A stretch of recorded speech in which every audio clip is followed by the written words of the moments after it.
ఏటా 1733 కోట్ల భారం అంట. 2024-25 ఉపాధి హామీ ఖర్చుల ప్రకారం చూస్తే తెలంగాణపై పడే ఆర్థిక భారం ఇది. 40% వాటా రాష్ట్రానికి శరాఘతమే. కూలీ వేతనాలను సర్దుబాటు చేయడం కష్టమే.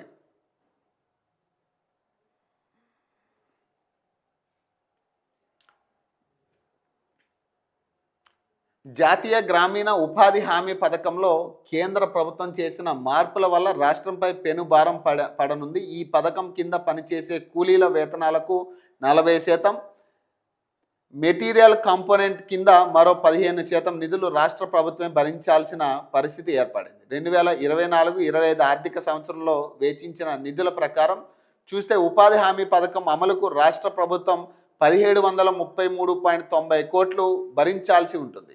ఉపాధి పథకంలో భాగంగా ప్రస్తుతం కూలీలకు ఇచ్చే వేతనాలను కేంద్రమే 100% చెల్లిస్తుంది. అలాగే పనులకు మెటీరియల్ కాంపోనెంట్స్ కింద కేంద్రం 75% ఇస్తే రాష్ట్రం 25% నిధులు భరిస్తుంది. దేశవ్యాప్తంగా ప్రస్తుతం అమల్లో ఉన్న మహాత్మా గాంధీ జాతీయ గ్రామీణ ఉపాధి హామీ పథకానికి విబి జీరామ్జీగా మారుస్తూ కేంద్ర పార్లమెంట్లో బిల్లు పెట్టింది. ఇందులో చేసిన మార్పుల ప్రకారం ఇకపై కేంద్రం 60% ఇస్తే మిగిలిన 40% నిధులు రాష్ట్రాలు భరించాలి. 40%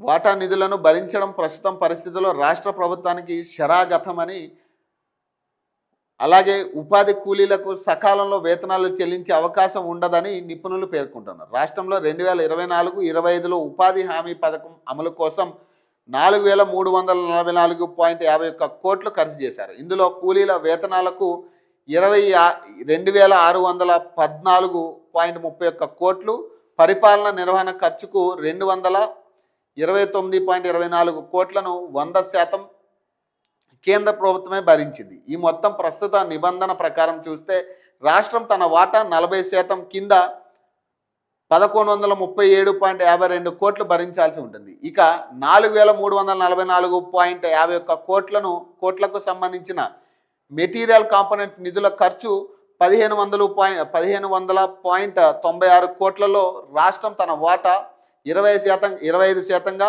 375.24 కోట్లు భరించింది. కొత్త బిల్లు ప్రకారం మెటీరియల్ కాంపోనెంట్లో రాష్ట్రం అదనంగా 15% నిధులు 225.14 కోట్లు భరించాల్సి ఉంటుంది. అంటే మొత్తం 600 కోట్లు భరించాలి. ఈ లెక్కన 4344.51 కోట్లలో రాష్ట్ర ప్రభుత్వం తన వాటా 40% కింద 1733.90 కోట్లు భరించాల్సి ఉంటుంది.